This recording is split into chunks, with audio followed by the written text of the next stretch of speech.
Greetings everyone, welcome back to Lamech's Effects. This is episode 3 of proving that the undead in Dark Souls are meant to represent minority people.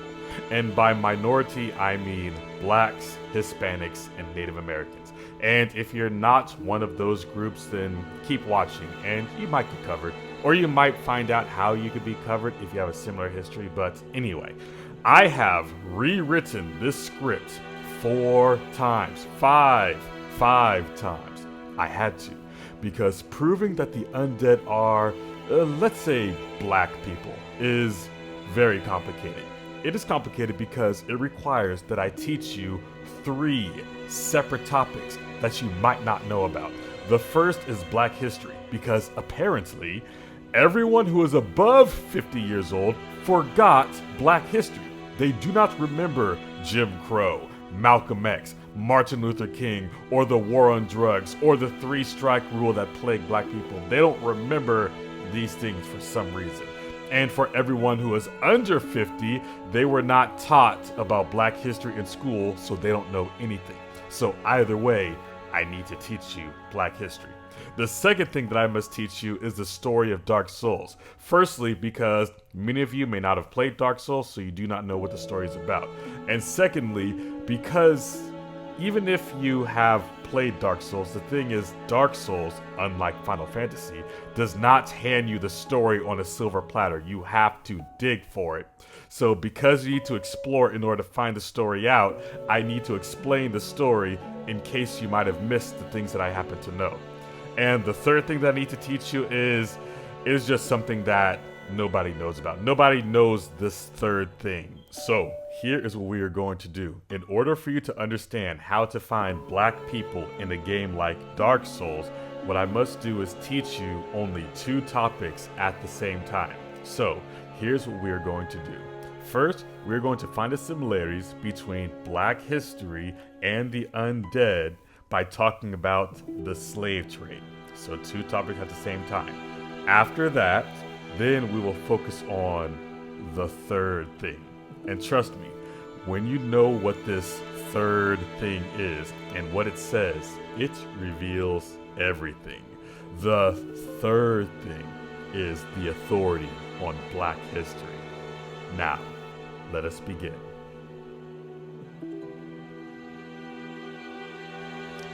So, how do we know that the undead are black people? Well, we have a list of 10 characteristics that sufficiently describe the condition of the undead in the game Dark Souls. Basically, I am going to prove that the black people fit every one of these characteristics. But that isn't enough. That's not enough for me, because there is one other topic that I didn't mention that I probably should mention in every episode, and I might do so starting now. And that topic is genocide. And according to the United Nations, one aspect of genocide is that the victims of genocide are deliberately targeted. Not randomly, but deliberately, because of their real or perceived membership of one of the 4 groups protected under the convention. One of those groups is race. And in Dark Souls, Gwyn, Lord of Cinder, and his Warriors of Sunlight deliberately target the race of man, who are called humans, Dark Souls, and because of their affliction are called undead. Alright? So, his desire to target the race was so pointed that he branded the humans with a mark called the Dark Sign. This mark, which is the curse of the undead, not only harms the humans, it also identifies them as a human, because only humans have that mark. But let's talk about what genocide is first. So, according to the United Nations, there are 5 events that, when they happened, were enumerated exhaustively. Enumerated exhaustively means that when it happened to such a degree that the attacking group was trying to get everyone of the target group, because enumerated means by number and exhaustive means everyone. They tried to get the number of the entire race when they tried to commit genocide, right? Now, among these 5 topics, the 5 events, we are not going to talk about the first one today, the killing of members of the group. What we're talking about is the forcibly transferring children of the group to another. Now, in this game, the humans are forcibly taken out of their homes and away from their families for two reasons. Firstly, Gwyn commanded his group, his children, to shepherd the humans. However, Lord Gwyn trembled at the dark, clinging to his age of fire and in dire fear of humans and the Dark Lord who would one day be born amongst them. Lord Gwyn resisted the course of nature by sacrificing himself to link the fire and commanding his children to shepherd the humans.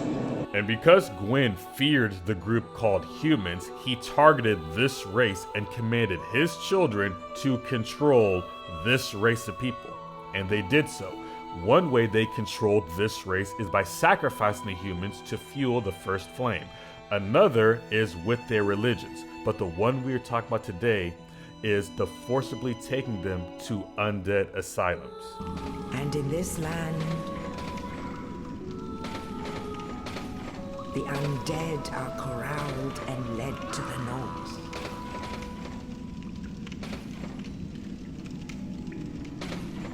Where they are locked away to await the end of the world.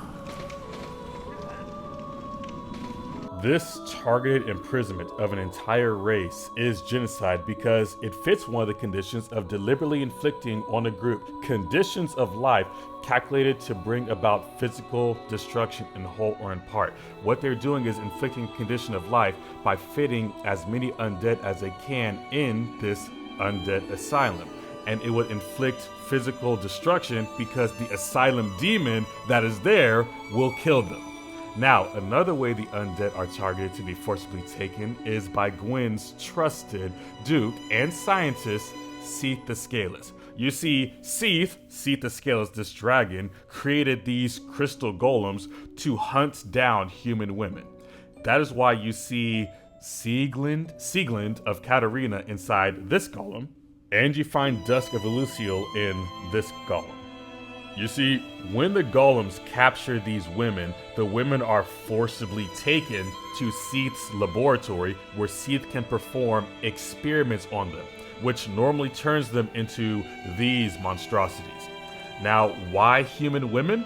Well, who cares about human women? If a daughter of chaos was taken, the Witch of Izalith would wage war on Gwyn, who is housing and protecting Seath. And if Gwyn's own race was taken, Seath would suffer the wrath of Gwyn's children.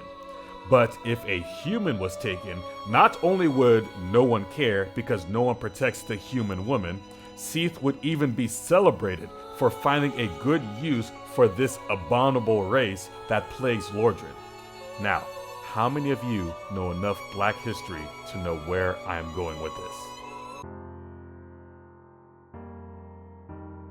So, in order to prove that the undead are Black people, I need to prove that the Black people, like the undead, were forcibly taken from their families on a race-wide targeted scale. Alright, no problem. So, how many of you know about the Trans-Saharan Slave Trade? The Arab slave trade in East Africa is one of the oldest, stretching back 700 years before the European Transatlantic Slave Trade. Male slaves were frequently employed by their masters as servants, soldiers, or laborers, whilst female slaves, notably those from Africa, were long transported to the Middle Eastern countries and kingdoms as concubines and maids by Arab and Oriental dealers. The transatlantic slave trade, which involved Western slave dealers, has received much attention and discussion throughout the years. In contrast, the Arab slave trade has been largely overlooked, at times even viewed as a taboo subject. Despite being a crucial part of African history and having a catastrophic impact on the continent, its generation, and the people's way of life. However, both historians and experts have blurred the lines on this subject. So, in summary, between 650 AD and 1500 AD, the Arabians and the Africans sold black people to each other and to European Caucasians and to Iran and to Iraq and to China and to India. So this was going on for, 850 years? Yes. But there is another slave trade. It was called the Transatlantic Slave Trade. For over 2,000 years, humans have forced each other to be traded, bought, sold, and forcibly transported under conditions of extreme cruelty. Between the 16th and 19th centuries, Europeans captured, kidnapped, uprooted, and forced more than 12 million Africans to cross the Atlantic Ocean to the Americas. It was called the Transatlantic Slave Trade.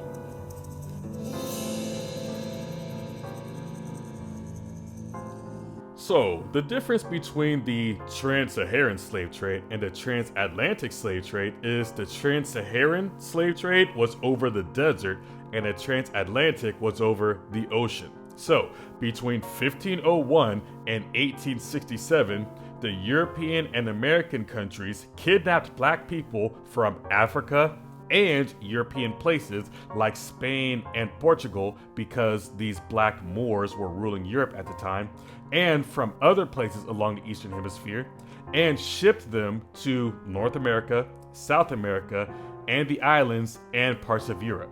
Now, I'm mentioning the years because 1501 is immediately after the Trans-Saharan slave trade. So between 650 AD to 1867 AD is 1,217 years of you black people being in slavery. But there is another good reason to know that the Transatlantic slave trade started in 1501, and that's because how many of you who are watching this episode are watching it because you've seen me prove that the undead represent the Moors and that the Moors are the ancestors of the black people who are in America, because the Moors are from Europe, are black people who ruled Europe. How many of you have seen that? Well, remember that the Transatlantic slave trade started in 1501 because in 1452, about 50 years earlier, Pope Nicholas V issued a papal bull called the Dum Diversis. It commanded that all Muslims and other non-believers were to be forcibly subjected into perpetual slavery. Now, to your memory, were Arabians, who are Muslims, taken as an entire race into slavery? No, they were not. So, when the Pope said they were targeting Muslims, who actually did they put into slavery? Obviously, the black people, if you know any history. So, by 1492, the Europeans crushed the majority of the Moorish kingdoms out of Europe. And by 1501, these black people were put into perpetual slavery. Thus began the Transatlantic slave trade, and the children were forcibly stripped from their parents because of the slave auction blocks. So, the Dum Diversis proves that black people were specifically targeted, and as a result shows the children were taken away as a race-wide scale. This is genocide. Now, because of the slave trade, the Negro women were kidnapped and experimented on. The practice of medical experimentation on enslaved Africans was not only common, it was critical to the development of modern medical practice. The abundant slave population facilitated the notion that enslaved blacks were expendable. Enslaved black people lacked fundamental human rights and the liberty of bodily autonomy. Stripping them of their humanity was a method of controlling the slave population that allowed for unimaginable brutality. Often bearing the brunt of both physical and sexual exploitation, many enslaved black women endured forced medical procedures against their will. Enslaved women were not asked if they would agree to such an operation, as they were totally without any claims to decision-making about their bodies or any other aspect of their lives. Enslavers not only forcefully subjected enslaved black women to endure painful medical procedures, but their lack of bodily autonomy in some cases subjected them to sexual exploitation. And the black women were targeted to be experimented on because who would mourn the loss of a young black girl? After all, no one's going to fight for them. In fact, because they were subjected into perpetual slavery, obviously the Europeans would celebrate finding a good use for this abominable race, right? Does that sound familiar? Now, I have shown you that, like the undead, black people were the subject of targeted abduction and brutal scientific experiments on a race-wide scale. Now, one objection I would face is someone saying that it cannot be a race-wide scale because not all black people went through that. After all, Caucasians claim that black people sold their own people into slavery, right? Well, it just so happens that in my studies, I have found this definition of Ham. It says, Ham, the youngest son of Noah, born probably about 96 years before the flood, and one of 8 persons to live through the flood. He became the progenitor of the dark races, not the Negroes, but the Egyptians, Ethiopians, Libyans, and Canaanites. Now, allow me to explain this. The Negroes are the black people who were put into slavery. Thus, this slave poster that says Negroes for sale. The definition of the word progenitor is your ancestor, the person who gave birth to your race. So Ham is the ancestor of all Africans, including the Egyptians and Ethiopians. However, he is not the ancestor, the progenitor of the black people who the Egyptians sold to the Caucasians. Got it? So, black people and Africans are not the same race. This is important because in the same game, the undead suffer a curse called the Dark Sign. You see, Gwyn created the Dark Sign as a way to limit the power of the humans. Also, it is a mark that only brands human. So, even though Gwyn's race looks human and the Daughters of Chaos look human, the Dark Sign would not appear on their race. So the Dark Sign would allow Gwyn to specifically target actual humans. The Dark Sign only afflicting humans relates to how the Negroes were targeted for slavery, even though they were surrounded by people who looked like them. But the Dark Sign being used as a target was not the only thing I want to show you. First thing I want to show was this makes the Dumb Diversus equivalent to the Dark Sign because it only brands the Negroes and not the other people who look like them. Secondly, because the Dumb Diversus targeted Negroes in the same way the Dark Sign branded the Undead, we can say that the Negroes and the Undead are the same because in both cases, they suffered affliction that was completely unique to them. Now, some may say the black people did not suffer a unique oppression. After all, the Dalits of India were products of slavery like the black people, and the Native Americans and Hispanics went through the same kind of persecution. So how can you say that only the black people go through this? And the answer is easy. All I need to do is prove that those groups of people descend from the Negroes. Now, remember that Trans-Saharan slave trade thing I talked about where the black people were taken into India and China? Well, when the black slaves were sold as chattel to India, the people of India called them Dalits. Dalit means untouchable or disgusting. The people named them that because of their black ancestry. Although, if you do a search for the word Dalit, you may find that it means scattered or dispersed, because it is well known that the Dalits are descended from the black people who were scattered around the world as slaves. And you know what? I think I'll even do China. When these black slaves were sold into China, the Chinese called them Kunlun, which was a common word for dark-skinned people. In other words, they were stripped of their national name and given a skin color. But they were also known as Zangzi, based on the Eastern African region called Zanzibar, which is still not their name because remember that black people are not African. Also, as for the Native Americans, I have done 2 episodes showing how the ancestors of the African diaspora, or who are called the African diaspora, sailed to the Americas and became what is now known as Native American. So I'm not going to elaborate on it much here.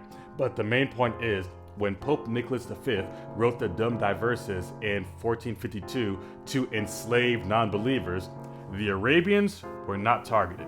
The Chinese were not targeted. And according to the definition, Ham The Africans were not targeted. The only ones who got the same treatment as the blacks were the Native Americans. And that's because these Europeans had documents and did inquisitions to prove that the Native Americans and the blacks were part of the same race. So, since all the groups who fit the same level of genocide are descended from Negroes, not based on skin color or hair texture, but are literally descended from the same nation, it makes what they went through completely unique to their race. Thus, it is like the dark sign is a symbol of Black history. Black history that brands and unites all these groups, no matter how other races try to divide them. So, I have shown the drastic similarities between the undead and the black race. Also, I explained the part about China because many people who comment on my channel act like the Asians don't know anything about the Negro slave trade and the racism that comes with it. And they try to say things like, how can you expect that this story is about black people if they don't know about black people? Listen, they know about black people and the racism that comes with the slave trade. They were part of the slave trade. Anyway, because of these doubters, even though I showed these similarities, my words may seem like hearsay. So here's what I need to do. I need a document that actually lists that black people have the same attributes as the undead. I need this document to say, 1, the group in question has black skin. 2, they went into slavery or captivity, because they're the same thing. 3, and no other group suffered whatever this race in particular has suffered. Now, you may think that I don't have a document like that, but I do. It is that third thing I told you about. That third thing that nobody knows about. That third thing is the Bible. Now, some of you may think that you do know the Bible. You do not know the Bible. But ignoring that, some of you may think that the Bible is about those Jewish people. And some of you may think that it is about Middle Eastern people. But only a few of you know that is about black people, the same black people who went into slavery. So, all I need to do is prove that the Bible accurately describes the Negro existence, and I win, right? And since I already proved that the Dalit, Kunlun, Zangzi, and Native Americans descend from this Negro race, proving that the Bible describes the Negroes is the only thing I need to do, right? Right. Alright, let's do this. Now first, what is the name of this race that we are researching? Psalms chapter 147 verses 19 and 20. He showeth his word unto Jacob, his statutes and his judgments unto Israel. He hath not dealt so with any nation, and as for his judgments, they have not known them. Praise ye the Lord. So the Bible is saying it is only written to Israel. So whatever I'm going to read is only specific to Israel. That is the name. We're doing that because we need to prove that Israel is black. The objective is to prove that the Israelites are black people. Song of Solomon, chapter 1, verse 6. Look not upon me, because I am black, because the sun hath looked upon me. So, King Solomon wrote a song that says that he is black from being in the sun, and to not marvel about the fact that he is black. Now, scientists tell you that black people are black because they adapted to the African sun, right? So, if the king of Israel is black, likely his people would be black, right? Job chapter 30 verse 30. My skin is black upon me, and my bones are burned with heat. I just wanted someone to say that his skin was black. Now, of all the black-skinned people that are upon the face of the earth, to say that the Israelites are the black people of the slave trade, I must prove that the Israelites would go into slavery or captivity, right? That was the second part in my list of 3 things I need to prove, right? Luke chapter 21 verse 24. And they shall fall by the edge of the sword, and shall be led away captive into all nations.